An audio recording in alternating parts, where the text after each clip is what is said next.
Hi, good morning. I'm doing this clip this morning as a testimony on our 24th year wedding anniversary to share with many marriages out there.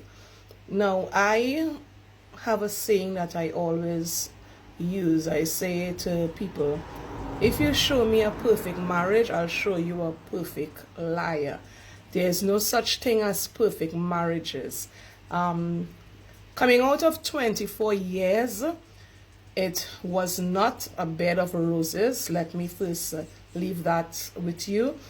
But I'll tell you this, once you have made up in your mind that no matter what element may come your way, whatever distractions, whatever issues may tend to rise up, many times I would have felt like giving up.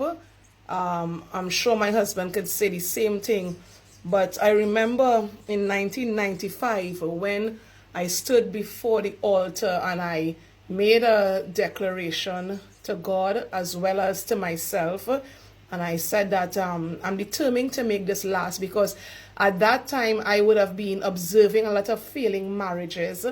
And I looked around and I said to myself, here's an opportunity to make a difference. And despite all that we have been through within the 24 years and 5 years prior to that, that always came back as the cause to hold on.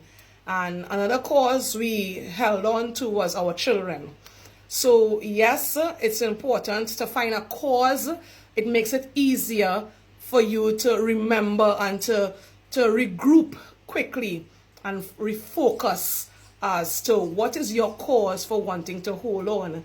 Now, we've reached this far not by our own ability or our own strength, our own capability, but because of the grace of God. And I make no bones about that. I always give God the glory, honor, and praise for everything that we have been through and we will continue to be through.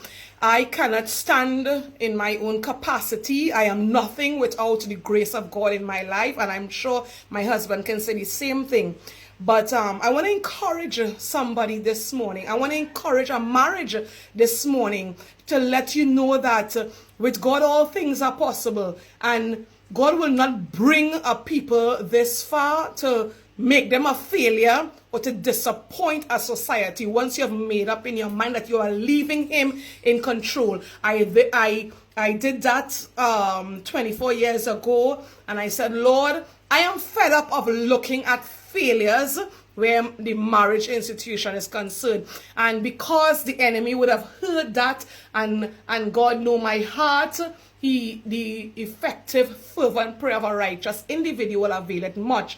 And as like Job experienced, I'm sure the enemy would have approached God and, okay, move all the hedges that you have around Angie and Stephen, and let's see what happens, because they are so protected, they're fortified.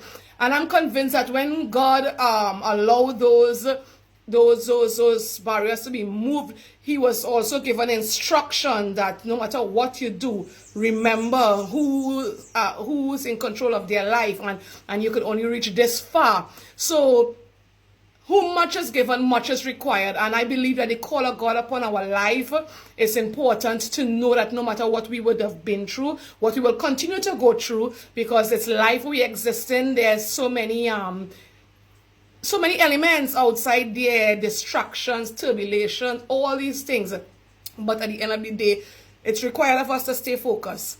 I like to use phrases to will myself, encourage myself, and I say things like, tough times don't last, tough people do. We are in it to win it, and God wouldn't bring us this far to leave us. So remember, in everything that you go through in life, remember who is in control. Know who you are, and beyond a shadow of a doubt, you will know whose you are. So let my testimony this morning encourage you to know that no matter what you go through, no matter what the enemy will send your way, God is still in control. Grab a hold of your purpose. Know that this too shall pass.